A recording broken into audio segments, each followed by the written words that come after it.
এদিন উপস্থিত আসলাম না। আচ্ছা তারপরে আমরা জানতে পাইছি যে মর্নিং যেহেতু ক্লাস চলে, আমরা রমজান মাসের কারণে মর্নিং ক্লাসও সিস্টেম করা হয়েছে। আচ্ছা আর মর্নিং ক্লাসও ফুরি তাই বাই আর আমার স্কুলের টিচার একজন গেছেন নাজির হোসেন তাই গিয়া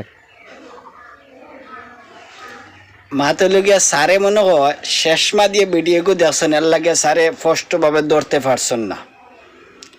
আর সারে কইছে নাকি বলে ভিডিওকে এডিটিং করছে খে। ও স্যার আপনি কইলা ভিডিওকে এডিটিং, ও স্যার এগু এডিটিং ভিডিও নি স্যার। আপনি ফিরিবার নেপাল যায় না, আপনার চকুত মনে হয় বড় বেজতির একটা বেমার আছে, যার কারণে আপনি হাসা মিশা এটা জিনিস ধরতে পাররা না।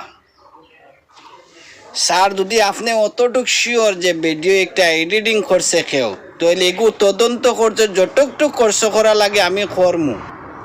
স্যারেরে কইয়া আর আপনি তো কইছেন ভিডিও এডিটিং করা হয়েছে, ঠিক আছে, যত খরচ করা লাগে তদন্ত আমি করবো। আর যদি সব দেখা যায় এগু এডিটিং করা হয়েছে না, তে পুরা খরচ স্যার আপনি আমার রিটার্ন দিবানি?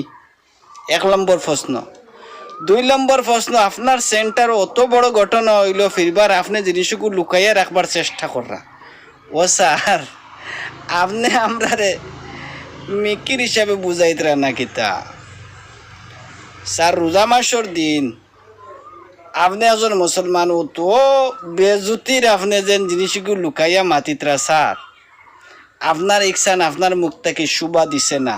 আর আপনার সেন্টার থেকে তো আমি কইয়ার কোনো দিন হুরুতায় পড়ে কামিয়াব হইতে পারতো না, কারণ আপনার মাতে বুধবা গেছে যে আপনি বাদ খামরে সাপোর্ট করেন, সমর্থন করেন।